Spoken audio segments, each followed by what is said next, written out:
Hello humans, hello humans. Saturday, December 6th, 7:59 a.m. Reasonably early. Trying to get this done before the next band of the storm rolls through here. It was quite the energetic night. It was a big windstorm, went on for hours. Quite disturbing. Even woke the dogs up and they were a little anxious. But I'm pleased to say that in the new place here, I'd been somewhat worried because I knew we were heading into this period, and I'll get into how I knew in just a minute. And so I had a bunch of trees taken down. They were overgrown commercial trees. I hate this. It's just really an annoyance, so bear with me here on a little sort of a rant. All of the fir trees, or most of the fir trees around in western Washington, that you see these 200 and 300 foot high guys, 100 to 300 maximum usually. They hover around 240. They're a commercial tree. They're a hybrid of a Norwegian fir and a native fir, and they're a soft wood, okay? Not like the native trees here in Washington State before the loggers came. Those were really dense wood. You could make a boat out of it, and the wood would not rot for 100 years in the ocean because of the density of the grain. Now they're a softwood made for pulp, which is to say newsprint, paper, cardboard, and also to peel for plywood and then to cut for dimensional lumber, the soft 2x4s. Anyway, and so they the roots grow on these hybrids up till the tree is about a foot across in the butt. Thereafter, the roots don't keep up with the tree growth, and you get these trees that are, and so at about a foot across the butt, the tree can be about 100 feet high. More or less. And once it starts growing beyond that, the root mass just stays that size. It's almost fixed. So the tree can go to 200 feet high, and the root mass is only prepared to support a 100-foot high tree. I've had these things come down.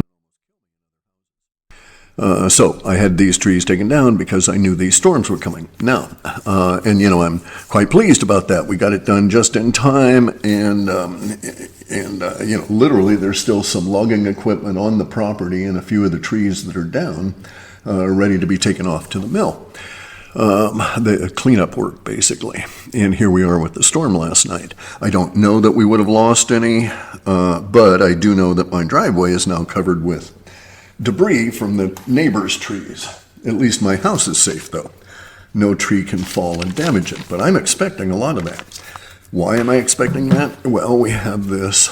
We have an alignment and a convergence. The alignment is of planetary nature. The convergence is of a energetic nature. So the alignment is a big one, okay? Insofar as I've been able to find, I can't find that it's ever occurred before. And I know the alignment of the planets this way, I'm sure, has occurred before, but within these particular circumstances, where we are in space with and where we are in time in terms of the Kali Yuga, right, where we are around the galaxy. The alignment is going to take a long time, and so it's not like a particular day, but it is there will be a day when it all happens. And this is a weird alignment in that it is, or strange, exceptional, in that it is Jupiter, Earth, Sun, Mercury, Venus, Mars, all aligned, pointing at galactic center. So, okay, and so that I'm sure is going to cause some energetic forces on its own, just at that level. Now, there's also this convergence of forces. So there's this descriptor, this thing out there. They call it the interstellar gas cloud. Sometimes you'll also see it as,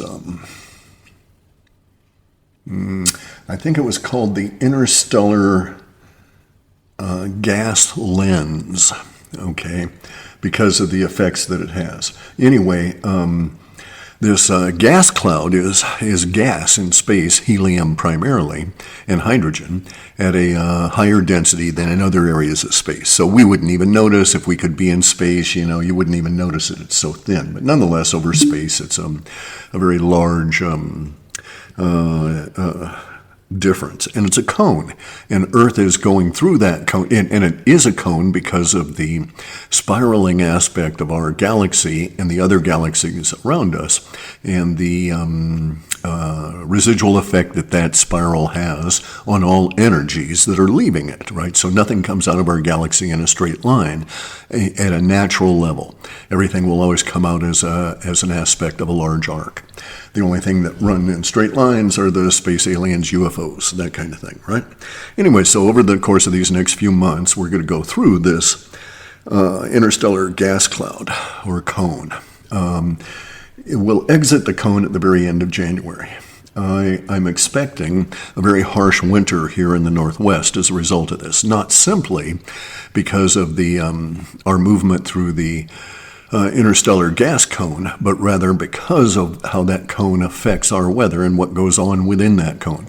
Because the density layers of the gases within the cone are not evenly spread out, right? There's currents and eddies and shifts and stuff. And it just so happens that when we go through so we sort of because of our orbit, we sort of pop into the one part of the cone and then exit it, and then we continue more with our orbit and come back around and then pop into it again, kind of a deal, right?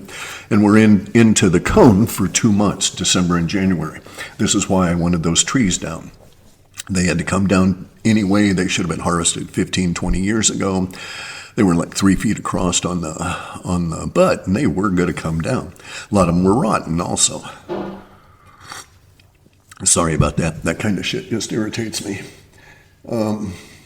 Anyway, so the gas cone that we're going through at this point, we're now on the side of the cone with the densest of the current flows, and and when we next come into it here, I think on the 18th or 17th or 18th, we're in the cone now, right? We're in there until the end of January, but on the 18th or so, I believe it's the 18th, we will be at the peak of our exposure to the densest part of the densest current within the cone that will be going through this passage.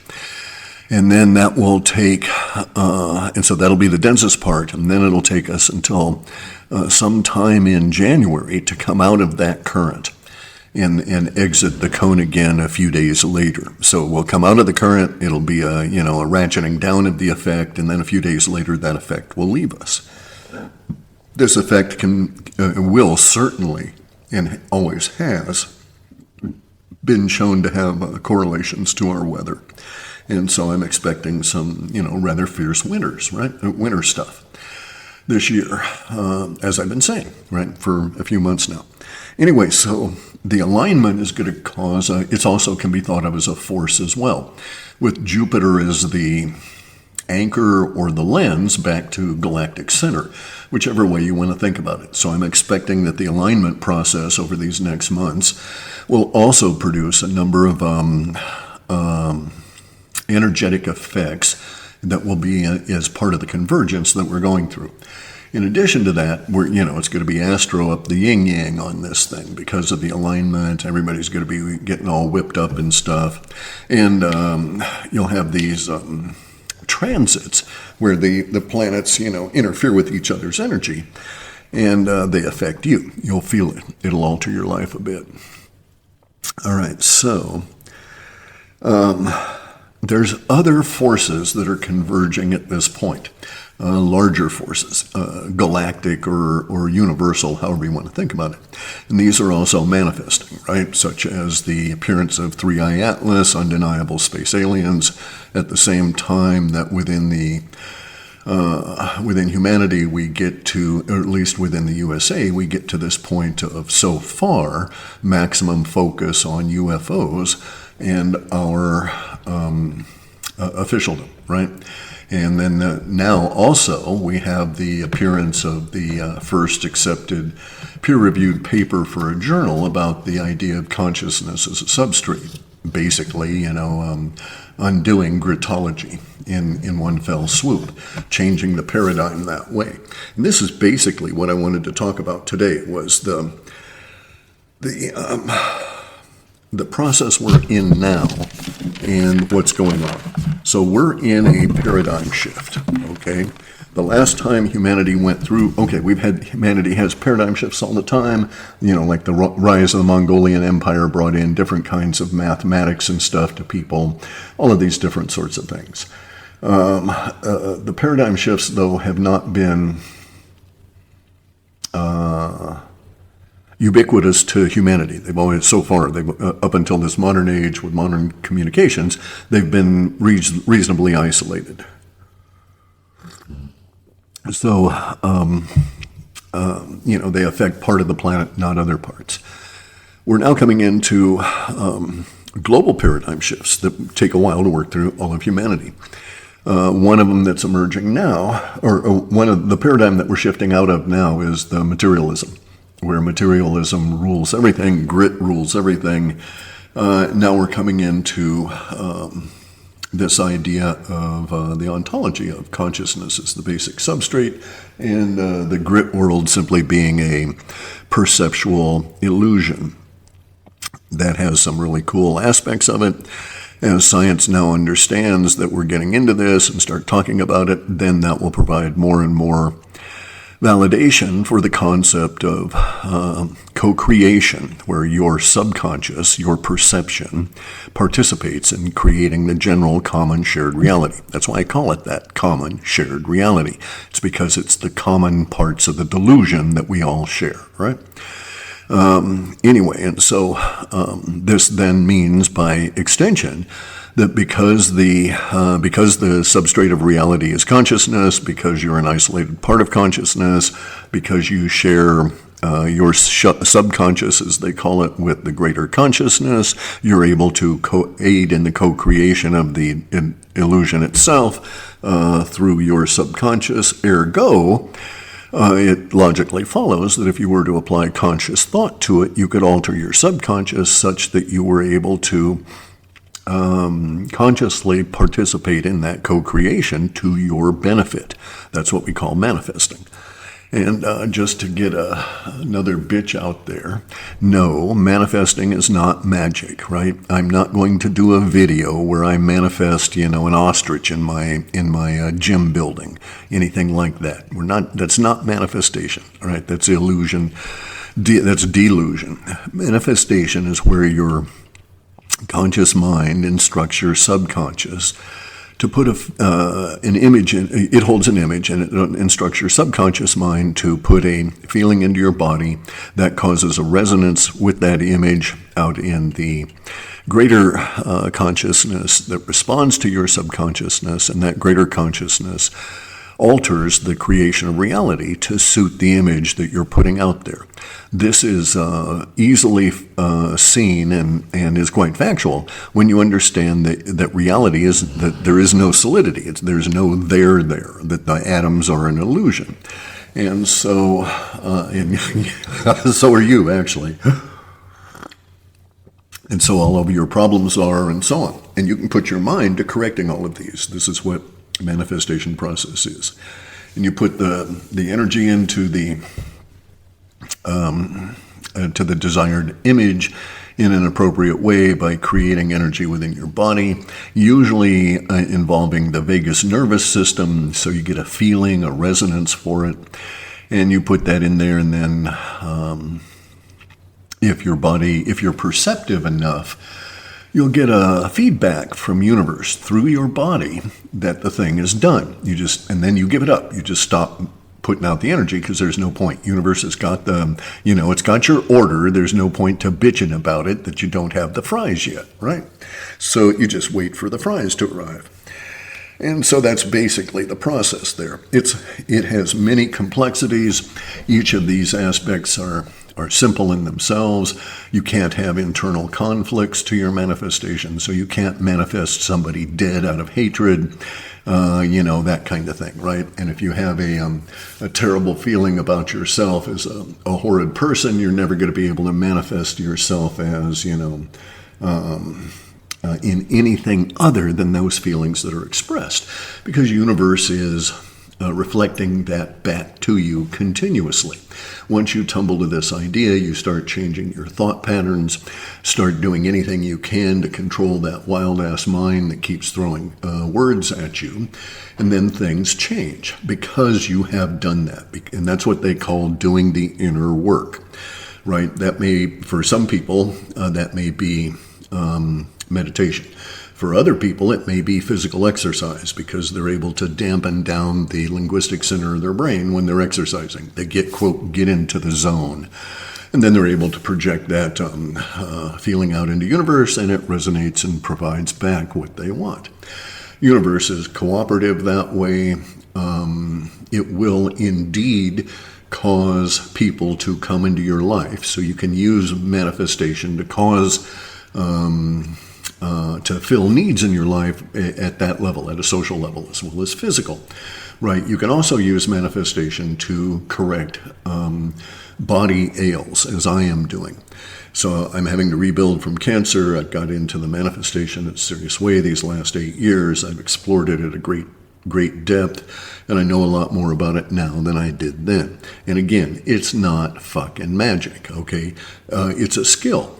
Because it's a skill, and because that skill requires aspects of your body and mind to be harmonious and acting in concert, some people are going to be very much better at it than others. This accounts for, so we have a wide range of skills. At the very end, wide range of skills is people like Jesus, right? That go out and manifest wine and stuff. There have been lots of people through history that have demonstrated such manifestation, and they usually build shrines to these guys.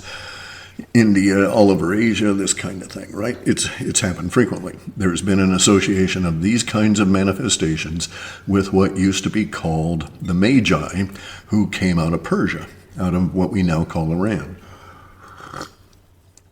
which has a long history of this particular kind of work. And that's why we went to the languages of Sanskrit and Avestan that were used way the hell back in the day in Persia. Anyway, so here's the idea about this other aspect of it, okay? So there's a big convergence of forces going on now. This convergence of forces is going to affect us not only in our weather, but it's going to basically affect the storms that are going through humanity.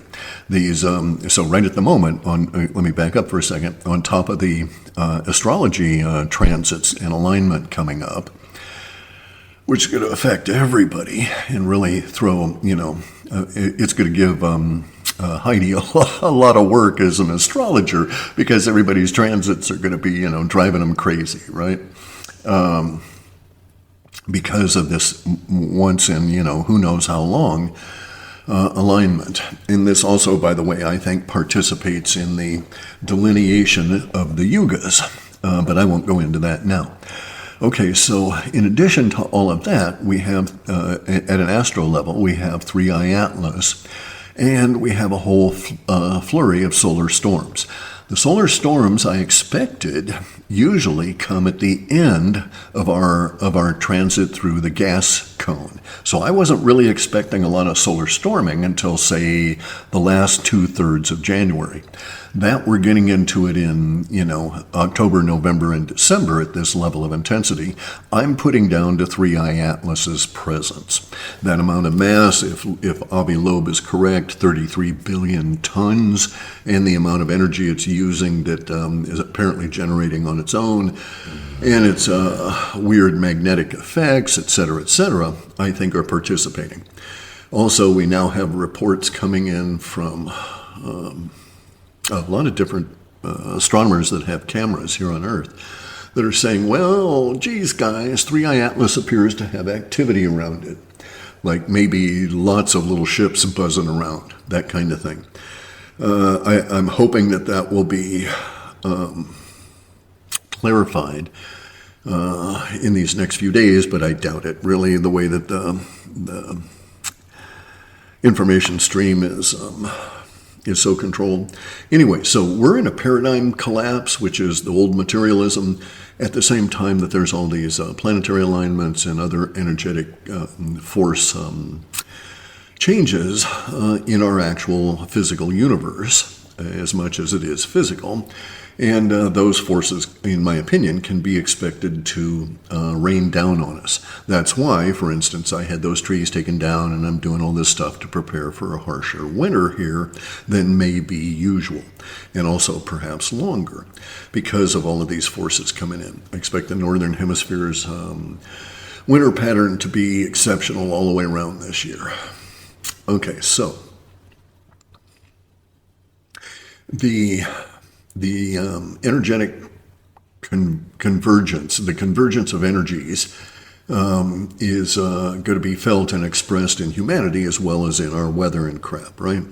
And so we have all of the giant upheaval at a political level going on. This is not accidental. It's not spontaneous or any of that. It's all, even though it's planned, the evil ones, the, mass migration buttheads, all of those kind of guys, they're simply responding to the greater forces in the universe, which had us basically planned to go through this stuff now, right? Because it's part of the paradigm collapse. Because you have all these energetic forces at the same time emerging, and then you get like the scientific paradigm and the political paradigm that we're now in, emerging out of the late 1600s chaos into, quote, the age of enlightenment as things sort of settled down. We're in the chaos period now, and in that chaos period now, the scientific paradigm as was laid on us, which is a control system, laid on us in the late 1600s is failing. It's failing because it's grit-based, materialism-based, and the reality is not based on materialism. And we now have a new prompt, which is the presence of an undeniable space alien object that's so fucking huge that they're giving, daily reports on its activities to all of officialdom that needs to know, that kind of thing. All of that is occurring and causing... and as an aspect of expressing the convergence of forces. So we will express these. Basically, we are part of the process the universe is going through now, and our part of that process of these convergence of energies is going to be, through humanity, is going to be the expression of this new scientific paradigm. In my opinion, it'll take consciousness as the base of all, and then start applying reductionism, right, as opposed to reducing everything to grit and trying to build back up to consciousness.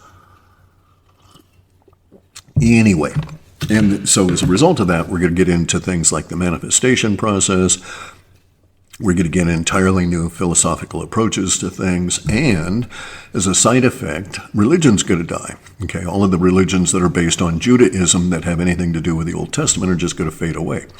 The reason they're going to fade away is because we're going to get a much more realistic appraisal of our reality, and we'll have officialdom saying we are not alone. Three-Eye Atlas and all these fucking UFOs and stuff, maybe another species living in our ocean. And they'll say we're not alone, and this will instantly remove the whole idea of Yahweh and the other 600 Elohim being gods, right? They were just space aliens that were here, and so that removes all the cachet. Jews can't say they were chosen by God anymore. All they can say is that they were chosen by these Elohim fuckers, and it's like, yeah, okay, so you were abused by space aliens, too bad. Anyway. And also the Ashkenazi are not Jews. Anyway, so as part of our paradigm, we're going to go through this AI collapse of some levels of former human activity, okay? It's not going to remove all creative jobs. It will affect some. Lots of humans are not that creative this way. It's going to force other humans to become much more creative because they'll start investigating consciousness, their minds, the use therein, et cetera, and it'll all be buoyed up by the other convergence of forces going through humanity as part of the paradigm shift. So it's going to be quite chaotic for a number of years. This is that part of the of the exit of the Kali Yuga into the Dwapara Yuga, where we get into this chaos, right? There was, it's the rebuilding period, though. Okay, so there's a 300-year overhang from the Kali Yuga as we shed that mindset. And then that brings us up to our current period of time. Then there's a 75-year period when we have the first 25 years that were destruction. We've been through those. And now we're into the middle 25 years where the destruction is being, we see erupting out of the destruction. We see the emergence of the new order. And then there will be the next 25 years in which that new order, that new paradigm, that new world is solidified. And then really takes off, okay? And then we're into the Bronze Age, and it's, in a serious way, and it's, happy, skippy times, let's get moving, all of this kind of thing, barbecue, pizza ovens outside, and happy times for all. So we're in the 25 years that will be seen as chaotic, but really it's the emergence of the new understanding, the new paradigm. It's a falling away of the old world order, the emergence of the new paradigm that cuts them off at the knees at a huge level. So, for instance, you won't need banking as much, even in the AI world, so banks are going to fail, but also you're going to use less reliant on them because you'll be using manifestation techniques to control abundance in your life in an era where there will be forces trying or working to provide sustainable material abundance to all. So it's going to be really cool. It's going to be a lot of work for people at a technical level and at a social level as well, because there's all kinds of social ills to correct and to cure. Some of these will be, now segueing into this last little part here, then I'm going to go get some stuff done. Okay, so some of the social ills will be directly affected by our new paradigm understanding. That is to say, we'll start doing things, in my opinion, as a more smart species, such as showing people in our officialdom schooling all about manifestation, how it works, the paradigm, the consciousness, the whole thing, how your thought goes out there, training classes, blah, blah, blah. That alone is going to alter their entire understanding of the reality and provide a level of a level of a pressure valve release. You'll also have to have people that will counsel those guys that can't do it very well. It's a skill. It takes time to learn. One of the things you have to learn is to quiet the linguistic center of your mind and get it under control. So we'll have a big boom in effective meditation techniques classes, right? So people will go and take Zen, for instance, go to Zen dojos and meditate that particular way in order to be able to release it all. They'll also do things like Vipassana, the householder's meditation, where a thought arises and you take your broom and sweep it away once you recognize the thought has arisen. And you keep doing this, and then by the end of the day, you find out that you're just not using your broom that much. Anyway, and that really aids in the manifestation process. So manifestation will basically be used among the masses, discussed this way in 3 different categories. Obviously your level of abundance, your personal material needs, and then relationship needs, and then health needs. Relationship is its own kettle of fish and needs its own area of discussion. But right at the moment, what I'm going to talk about is the health aspect, because this goes to the idea of also aiding all of the people that are now suffering from the old paradigm, and need this new paradigm and a new understanding to reclaim their bodies and so on. You'll see people out there, by the way, on X and on the media that say, keep on keeping on. Well, not these words, but they'll say, keep on keeping on. Endeavor to live to be age 90, because by the time you get to 90, assuming you're their age in their middle 50s, will have the capability of extending that life to 300. And it may well be the case, right? You may be able to live to be 300. In any event, you're going to need to have control over your mind so it doesn't go to jelly over that period of time. You're going to need to get your body fit, stop eating all that horse shit that pollutes it. Here's the understanding you need to get about this. The reason that they feed you all of that crap is to pollute your antenna. Your antenna is your nervous system. Go and look it up. I'm not going to get into it too much, but the master nerve there is the 10th nerve, the X nerve. I wonder why X is called X, the social media, or space X. Anyway, the 10th nerve is the manifestation nerve, the vagus nerve system. These things are huge if you stretch them out. They're giant bioelectrical antennas, okay, receiving and projecting.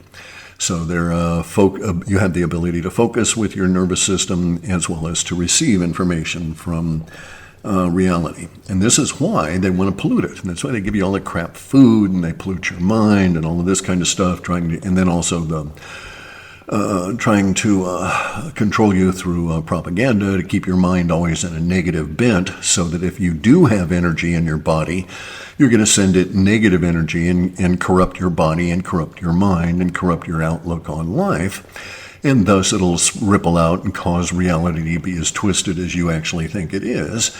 And they benefit, okay? So that's what it is. It's a big scam to harvest you at an energetic level, to harvest your consciousness energy, which is the ultimate source of all, because all you are is a little bit of consciousness that has tricked itself into thinking that it's separate and that all of this reality exists. And we're all tricking ourselves. We're all in the same common shared reality.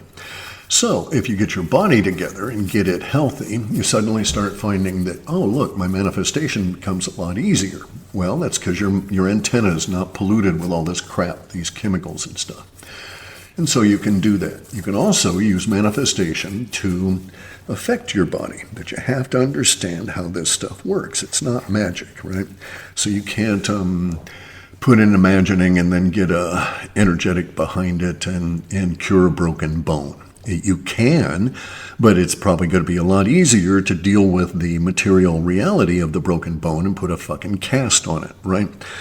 A lot less painful and so on, and you'll participate in the process a lot less that way. And also, once the cast is on and so forth, that focuses your energy and your attention, and you can do things to cause it to heal very rapidly and very well.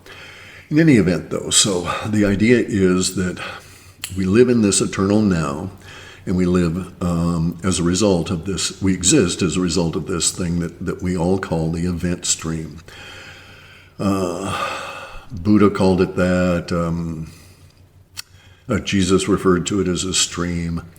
And what it is the perception of the manifestation of reality that occurs 22 trillion times a second at the subconscious level.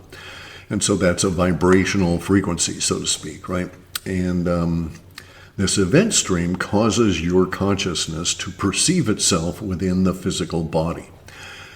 This vibration and the way in which the event stream is constructed.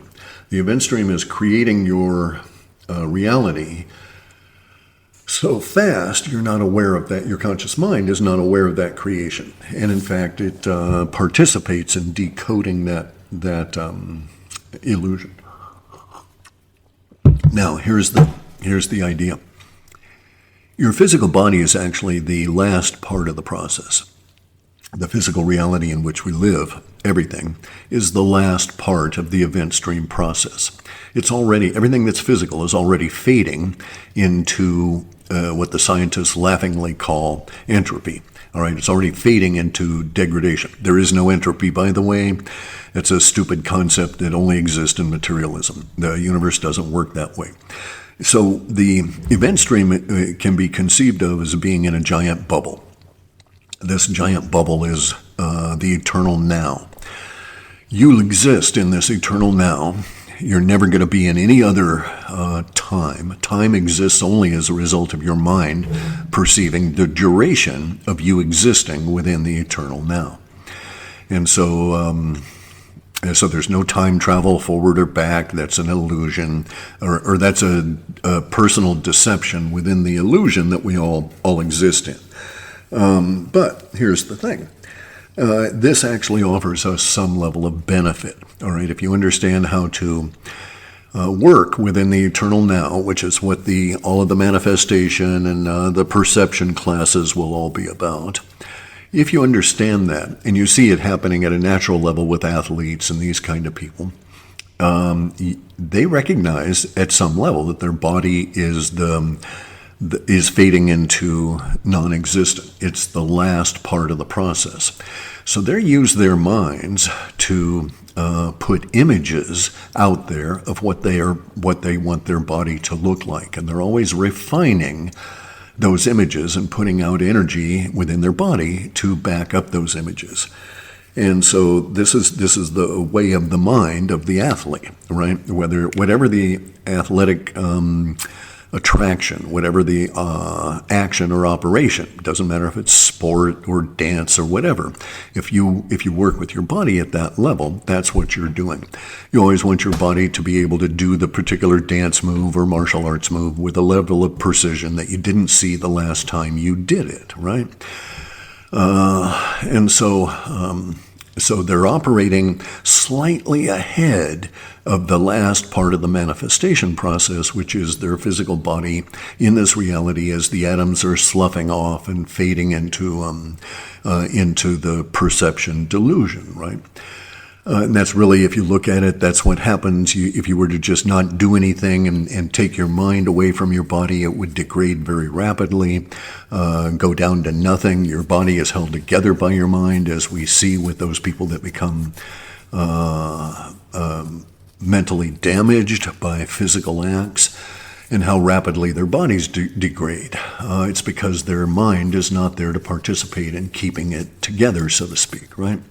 Okay, so that being said, as do athletes, they recognize that there's a mental participation in the current state of your body at this moment, and that your body is a sensor of the reality that your mind is creating, and then that sensor is letting that image go. It's sort of like taking a snapshot of your body the way you want it in that particular action, and then that lets that image go, and it gets ready for the next one. This is a continuous process. This is like the larger process of the paradigm shift. It's something you must go through, and you go through this continuously as long as you have a body. It's a lot of work. That's why you get tired, right? I mean, there's a lot of activity going on having these damn bodies. So if you wanted health and you wanted to apply manifestation to health, this is the way that you should go about it. First off, you go read my book, Eyes to See, on Substack, or you can get it on Kindle or buy it off Amazon if you wanted a hard copy. But you read that, and what you're reading are the sayings, 114 sayings of Jesus about the manifestation process. And you'll note in there analogs to what I'm about to say now, right? And that is that the body is a fading vehicle enclosed in the illusion that is generated by your soul, such that your consciousness thinks it's separate from everything else. But your consciousness can affect the illusion, can affect its own perception. And basically, if you start perceiving your body in a different way, it starts manifesting in a different way. And so here you are, you're sitting there, you're about ready to bite a potato chip, and you hear all of this, and you decide, okay, I'm going to try this horse shit. I don't want to be, a 300-pound blubberbutt. And so that's what I'm going to do, is I'm going to, not be a 300-pound blubberbutt. And so I'm going to take this attitude. So, a result of that will be the physical manifestation of you putting down the potato chip and not eating on it, right? And then you're going to get into all of the mental problems of your food addiction or whatever. But here's the thing. The moment you start thinking about the process this way, and you see that your eating the potato chip is a final act, it is a symptom, not the beginning of a process, but really the end of one, which is the manifestation of your feelings about yourself, much more than it is the manifestation of your body's desire, which doesn't exist, for the salt and the oil and the addictive chemicals of the potato chip. So you see that, oh, look, yeah, my body thinks it's addicted to this stuff. It thinks it wants the salt, it thinks wants to hold the water in the skin and make me all tight and firm and stuff. But that's not really what's going on. What's really going on is that this is the terminus of a process within the eternal now, which is actually kind of deep, so to speak, to provide an analogy to it. And thus, there are many parts of the process that lead to my mind manifesting the vibration that then causes reality to make my body this way. And that, hey, I can actually do things that are a lot easier than going on out and doing 99,000 reps to try and get rid of my lard ass, right? I can do things much more strategically with my mind to get rid of my lard ass. And that ultimately, all of this is mental control because you live in a perceptual delusion. Once you recognize that, you realize that, oh, I'm in this delusion because I was unaware of it. Once I'm aware of it, I can control my perception and its participation in the delusion. I need not participate at the level that I've been hoodwinked into doing all of these years. And everything starts changing. And what you're actually doing at one level is shifting your perception from the end of the process further out into the event stream. Further out into the eternal now, so to speak, right? Because it has depth, so to speak. You can get out and interact with it in various points of the manifestation process, and it gets really complex. We'll get into all of this kind of stuff. I'm certain that we'll have reductionist thinking and analyze the absolute fuck out of it. But basically, I'm going to wrap up now. We got bad weather for a couple of months, harsh winter, watch out for that. Wouldn't surprise me to have all kinds of electromagnetic problems because of the solar storms, which appear to be shifting way far forward in this process. The alignment is going to be up over this next new year, this strange convergence alignment. And we're in the midst of the paradigm shift that's going to totally upend our social order for the good. But the chaos is going to be rather spectacular to watch. So guys, take care. Decide where in the event stream you want to put your attention, and then watch what happens when you do. One last thing. Let's not send me request for Heidi to do astro for you. It doesn't work that way. So she's far too busy for that kind of crap. So anyway,